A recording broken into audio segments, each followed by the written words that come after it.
फकीर आदमी है, झोला लेके चल पड़ेंगे जी। लेकिन पूरी दुनिया में आपने ऐसा कोई फकीर देखा है जो 1,40,000 का चश्मा लगाता हो, खुद घूमते हैं 12 करोड़ की मर्सिडीज में, मतलब भिक्षा मांगकर यहाँ पर फॉरेन टूर भी कर लिए और डिजिटल कैमरा भी खरीद लिया डिजिटल कैमरा के रिलीज होने से पहले। और नरेंद्र मोदी अपने आप को गरीब ही नहीं, बहुत गरीब परिवार का बताते हैं। मित्रों, मैं बचपन में रेल के डिब्बे में चाय बेचता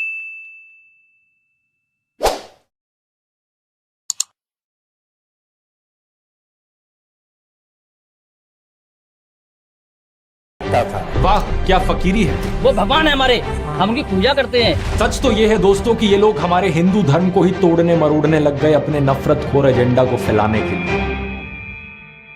नमस्कार दोस्तों, जर्नलिस्ट अनिल यादव एक बीजेपी वर्कर मंगल वाजपेयी से बात कर रहे थे कानपुर में। मंगल एक लोडर का काम करते हैं, यानी गाड़ियों में सामान चढ़ाने का काम करते हैं। क्या नाम बताएं? योगी साहब, मेरा मंगल वाजपेयी। मंगल वाजपेयी है, यहाँ लोडर का काम करवाते हैं।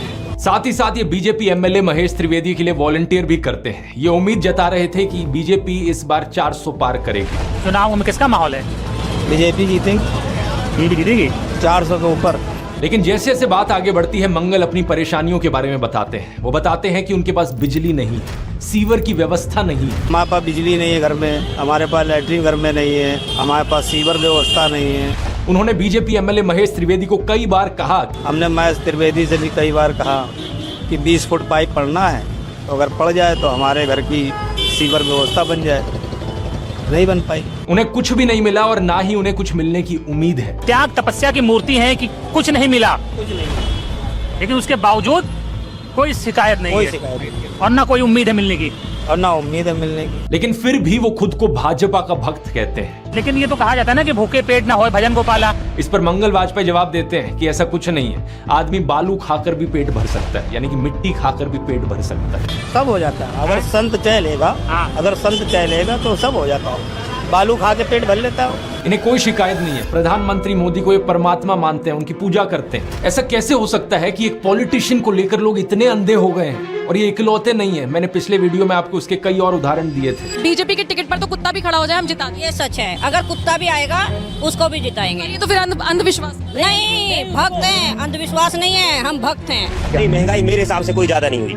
अब मैं 10 साल से बनियान नहीं पहन रहा, देखो आप। वो भगवान है हमारे, हम उनकी पूजा करते हैं। ऐसा हुआ है इमोशनल मैनिपुलेशन और ब्रेन वॉशिंग की वजह से। एक बड़े स्केल पर देश में लोगों का ब्रेन वॉश किया गया है, और जो माफिया यहाँ पर ब्रेन वॉश कर रहा है लोगों का, वो 4 डिपार्टमेंट्स पर काम करता है। पहला डिपार्टमेंट लोगों में गर्व और अहंकार भरता है कि आप महान हो क्योंकि आप हिंदू धर्म में पैदा हुए। दूसरा डिपार्टमेंट आपको एहसास दिलाता है विक्टिमाइजेशन का, कि सदियों से, 1000 सालों से आपके पूर्वज विक्टिम बनकर रहे थे। तीसरा डिपार्टमेंट आपके अंदर डर भरता है कि आपको खतरा है उन लोगों से। और चौथा डिपार्टमेंट यहाँ नरेंद्र मोदी को मसीहा बनाता है कि सिर्फ नरेंद्र मोदी ही आपको बचा सकते हैं। पहले 3 डिपार्टमेंट्स की मैं 3 अलग अलग वीडियोस में ऑलरेडी बात कर चुका हूं। अब वक्त है इस चौथे डिपार्टमेंट को एक्सपोज करने का। नरेंद्र मोदी की कल्ट ऑफ पर्सनालिटी, कैसे इनके इतने सारे फेलियर्स के बाद भी लोगों को इमोशनली मैनिपुलेट किया जाता है कि लोग इन्हें भगवान मान बैठे। आइए जानते हैं आज के इस वीडियो में।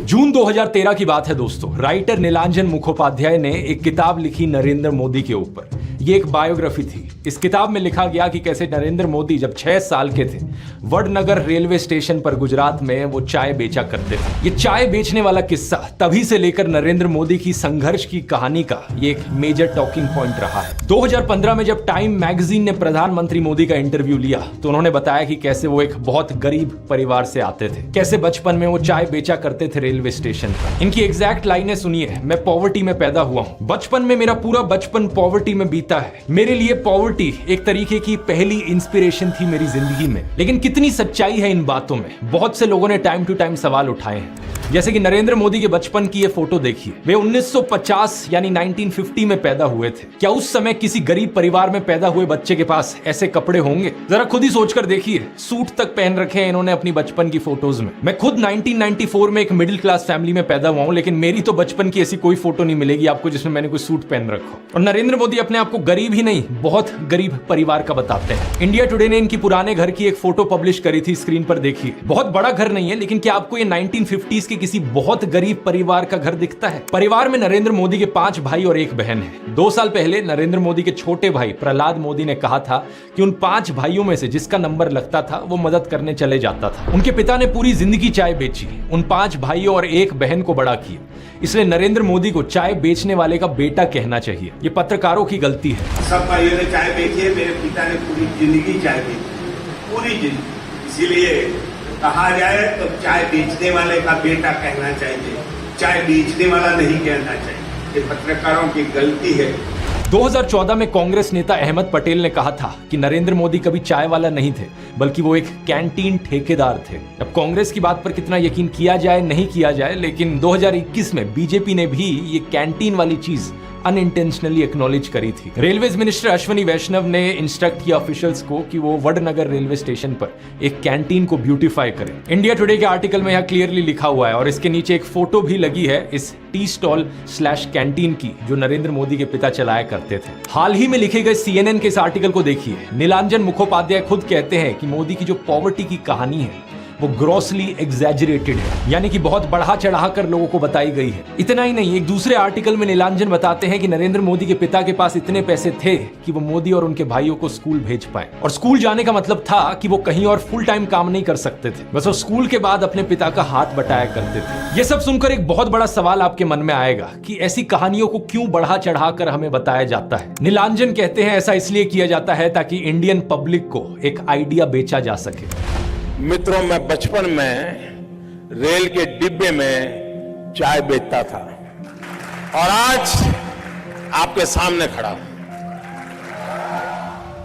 कोई भी इंसान अगर समझदारी से सोचे तो वो जानता है कि इस बात से फर्क नहीं पड़ता। एक अच्छा नेता गरीब परिवार से भी आ सकता है और अमीर खानदान से भी आ सकता है, और यही चीज कही जा सकती है एक बुरे नेता या डिक्टेटर के बारे में भी। उदाहरण के तौर पे बात करें, कंबोडिया का जो डिक्टेटर था पोल पॉट, वो एक अमीर खानदान से आता था, लेकिन इटालियन डिक्टेटर बेनिटो मुसोलिनी एक गरीब परिवार में पैदा हुआ था। उसके पिता एक ब्लैक स्मिथ थे और वो बड़े गर्व के साथ इन चीजों को प्राउडली एक्सप्रेस करता था कि कैसे वो जनता के बीच से निकल कर आया है। रशियन डिक्टेटर जोसेफ स्टालिन के पिता एक मोची थे, यानी जूते बनाने वाले, और माँ एक धोबिन थी। और दुनिया का सबसे जाना माना तानाशाह हिटलर भी एक गरीब परिवार में पैदा हुआ था। लेकिन गरीब परिवार में पैदा होने का मतलब ये नहीं कि उसने गरीबों के लिए काम किया था अपने करियर में। उल्टा जानते हो क्या, हिटलर चंदा धंधा का मॉडल चलाता था अपना खुद का। उसके समय में बहुत सी क्रॉनी कैपिटलिस्ट कंपनियों ने करोड़ों का प्रॉफिट कमाया। IG फार्बन, डॉयचे बैंक, BMW, कुछ गाड़ियों की कंपनीज जिनको आज आप जानते हैं और कुछ लोग इन गाड़ियों के पीछे बड़ा भागते हैं, पोर्शे, मर्सिडीज बेंज, फोल्क्सवैगन, इन सब कंपनियों ने चंदा डोनेट किया था हिटलर को अपने समय में। 2016 में BMW ने माफी भी मांगी थी इस चीज को लेकर। इस आर्टिकल को देखिए, रिग्रेट एक्सप्रेस किया था कि वो एक समय पर हिटलर को सपोर्ट किया करते थे। इंडिया की बात करें तो हाल ही में हमने देखा इलेक्टोरल बॉन्ड स्कैम। मैंने पूरा वीडियो बनाया इस पर कि कैसे ये एक घोटाला नहीं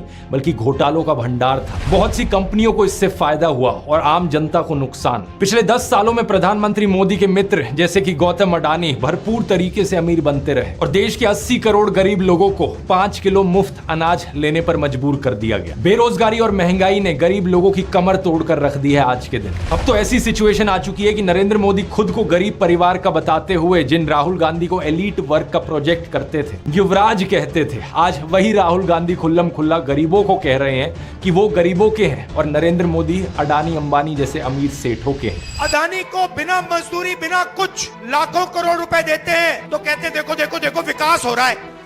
हमने मनरेगा किया, मजदूरी के लिए पैसा दे रहे हैं और कहते हैं गरीबों की आदत बिगाड़ रहे हैं। मैं आपका हूं, वो उनके हैं। राहुल गांधी कह रहे हैं कि जितना रुपया नरेंद्र मोदी ने अडानी को दिया है उतना रुपया वो देश के गरीब लोगों को देंगे। और मैं देश को फिर से दोहरा के कह रहा हूँ, जितना पैसा नरेंद्र मोदी जी ने इनको दिया है ना, उतना ही पैसा हम हिंदुस्तान के गरीब लोगों को देने जा रहे हैं। महालक्ष्मी योजना, पहली नौकरी पक्की योजना, इन योजनाओं के माध्यम से करोड़ों लाखपति बनाएंगे। इन्होंने 22 अरबपति बनाए, हम करोड़ों लाखपति बनाए। प्रधानमंत्री मोदी इसका ज्यादा जवाब दे नहीं पाए। उल्टा उन्होंने कोशिश करी थी ये कहने की कि अडानी अंबानी एक्चुअली में कांग्रेस के साथ मिले हुए हैं। जरा ये साझा घोषित करें इस चुनाव में ये अंबानी अडानी से कितना माल उठाया है, मार्च में आई इस रिपोर्ट को देखिए, भारत में इनकम इनइक्वालिटी 100 साल में सबसे ज्यादा हो गई है। इतनी बुरी हालत अंग्रेजों के जमाने में भी नहीं होती थी। ऐसे में अगर राहुल गांधी ने संकल्प लिया कि अगले 5 सालों में वो सभी 22 करोड़ गरीब लोगों को गरीबी से निकाल देंगे, तो इसमें क्या गलत किया। लेकिन पीएम मोदी इस बात पर भी तंज कसने लगे। उनके पास खुद कोई अपना विजन नहीं है। 80 करोड़ लोगों के हाथ में कटोरा पकड़ा दिया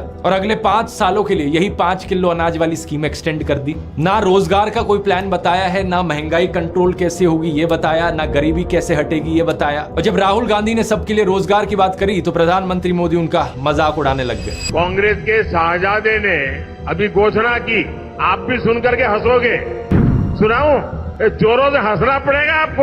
और आपको ये भी मालूम कि ये टेम्पो में पैसा देते हैं, क्या ये आपका पर्सनल एक्सपीरियंस है क्या? फरवरी 2020 में गुजरात में नमस्ते ट्रंप इवेंट हुआ था, तो गरीबों को छुपाने के लिए एक 1600 फुट लंबी दीवार बनाई गई थी। जरा खुद सोचकर देखो, 1995 से लेकर 2020 25 साल से गुजरात में बीजेपी की सरकार थी, जिनमें से 3 बार तो खुद नरेंद्र मोदी ही चीफ मिनिस्टर थे। लेकिन इनसे गरीबी नहीं हटाई गई, उल्टा ये गरीबों को छुपाने लग गए। G20 समिट के समय दिल्ली में भी यही हुआ था। कुछ बस्तियों को हरे पर्दे के पीछे ढक दिया गया था, यानी कि इन गरीब लोगों की मूवमेंट को भी रिस्ट्रिक्ट कर दी। इसी के तहत ये पूरी दुकानें यहाँ से ढक दी गई हैं। जो थोड़ा झुग्गी टाइप घर थे उनको भी ढक दिया गया है यहाँ पर। सोचिए कि ये कितना डीह्यूमनाइजिंग है। कोई आपसे कहे कि तुम अच्छे नहीं लग रहे हो, तुम तो एक दाग धब्बा हो। वो गोरे सेठ आ रहे हैं हमारे देश में घूमने, तुम्हें एक पर्दे के पीछे छुपा दिया जाएगा। कैसा लगेगा आपको ये सुनकर? उन गरीबों की सोचो, उन्हें कैसा लगा होगा। सीधा कहते हैं कि यहाँ से जाओ, उस गरीब को तो भगा सकते हो, उस अमीर को भगा के देखो ना। तो इन सब चीजों के चलते नरेंद्र मोदी की ये जो गरीब परिवार वाली ब्रांडिंग थी, अब ये लगभग खत्म हो चुकी है। लेकिन उनके कल्ट ऑफ पर्सनैलिटी का ये केवल एक हिस्सा है। दूसरा हिस्सा यहाँ पर आता है उनके परिवार को लेकर। व्हाट्सएप पर और गोदी मीडिया के जरिए आपको बार बार बताया जाता है कि नरेंद्र मोदी इतने महान हैं क्योंकि उन्होंने देश के लिए अपने परिवार को छोड़ दिया, अपनी पत्नी को छोड़ दिया। देखो, वैसे ये एक पर्सनल मामला है, किसी पति पत्नी की आपस में ना बने, ये कोई बड़ी चीज नहीं है। बहुत से लोगों के साथ ऐसा होता है, लेकिन यही लोग खुद इस पर्सनल बात को बीच में लाते हैं, इसे अचीवमेंट के तौर पर दिखाने के लिए। देश के लिए पत्नी को छोड़ दिया, कोई सेंस है इस बात का? पूर्व प्रधानमंत्री लाल बहादुर शास्त्री जी ने तो अपनी पत्नी को नहीं छोड़ा, तो क्या वो देश के लिए काम नहीं कर पाए? महात्मा ज्योतिबा फूले की पत्नी सावित्रीबाई फूले के बारे में तो सब जानते हैं, क्या उन्होंने देश के लिए महान काम नहीं किया? आपने अगर रामलीला देखी है तो उसमें भी देखा होगा कि कैसे सीता जी ने भी भगवान राम का साथ दिया वनवास में, और राम ने उन्हें बचाने के लिए क्या क्या नहीं किया। तो व्हाट्सएप यूनिवर्सिटी की एक ऐसी घटिया नारी विरोधी मानसिकता है, जहां आप औरत को एक अड़चन की तरह देखते हो, जहां आप पत्नी को छोड़ देने को एक अचीवमेंट की तरह दिखाते हो। और केवल पत्नी ही नहीं, बल्कि नरेंद्र मोदी के परिवार को लेकर भी व्हाट्सएप माफिया यही बात फैलाता है। अरे औरों की तो छोड़ो, नरेंद्र मोदी खुद इस बात को बार बार दोहराते रहते हैं। कहते हैं कि उन्होंने अपने परिवार को देश के लिए छोड़ दिया।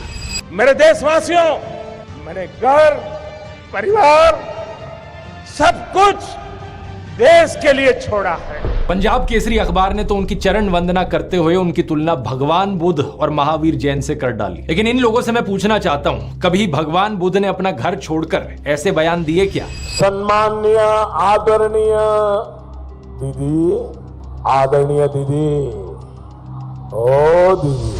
किसी औरत को कांग्रेस का विधवा कहा, 50 करोड़ की गर्लफ्रेंड कहकर अपमानित किया, समाज में नफरत का जहर बोया। सत्ता